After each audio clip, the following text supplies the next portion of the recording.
We watch as Jesus dealing with Peter. And when he says to his disciples, "Who do men say that I am?" And Peter answers him by saying, "Thou art the Christ." Let me let you see it so you know what we're talking about. Let's come to the book of Matthew. The book of Matthew, chapter 16. Verse 15 is the question. Matthew chapter 16, verse 15 is the question that Jesus asked. He saith unto them, "But whom say ye that I am?" 16, Simon Peter answered and said, "Thou art the Christ, the Son of the living God." Jesus looks at him and says, "Well, flesh and blood didn't give you this. You got this from my Father. This is a straight, bona fide revelation. Right from the throne of the Almighty." That's powerful. Then he says in verse 18, "I say unto thee, thou art Peter." Peter means you're a stone, you're a pebble.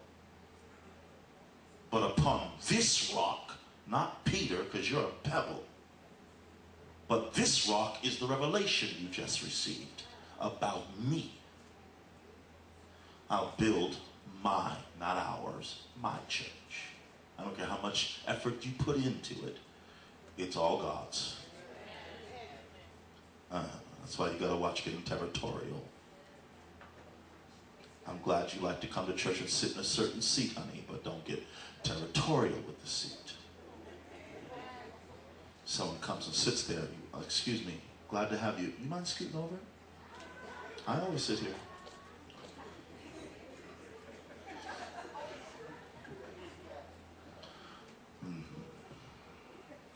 Oh, you'll love me when it's over. So he said in verse 19, then he talks about, "I give you keys." All this is very powerful. But then just a few verses down from this, verse 23, "But he turned and said unto Peter, Get thee behind me, Satan. Thou art an offense." Now, how did you just go from getting this revelation that Jesus states came from my Father, and you were just given keys to the kingdom,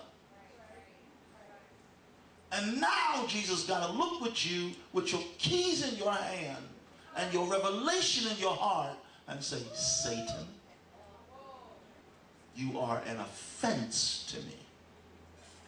See, that's God's kids.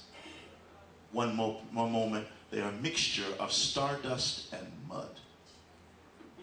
One moment climbing the star-studded steps of glory. The next moment down in the mire of depression and self-pity and anxiety.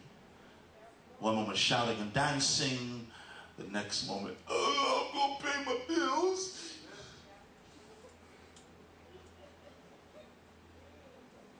One moment proclaiming that Jesus loves me and that's enough. The next moment going, "I want a husband so bad.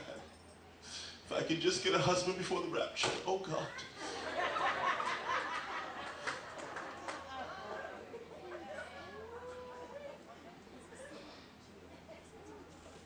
Just extremes.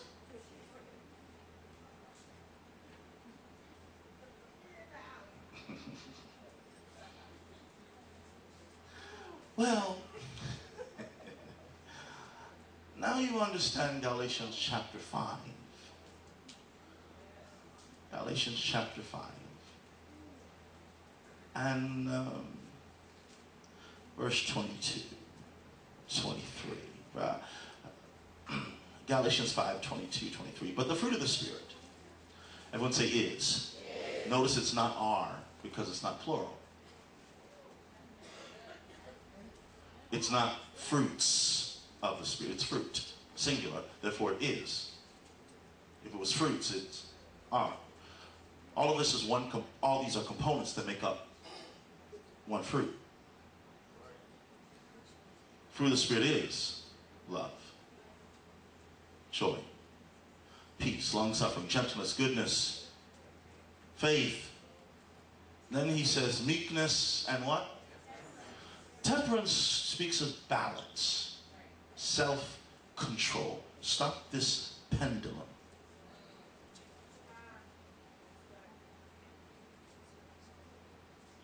One moment you're testifying on the roof, the next moment you're living in the basement.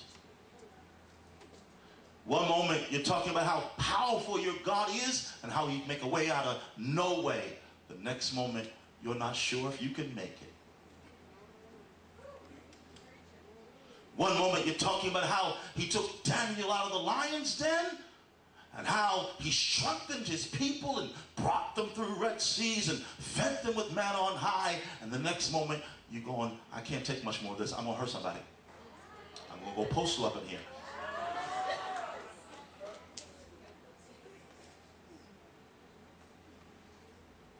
I'm getting ready to stamp somebody.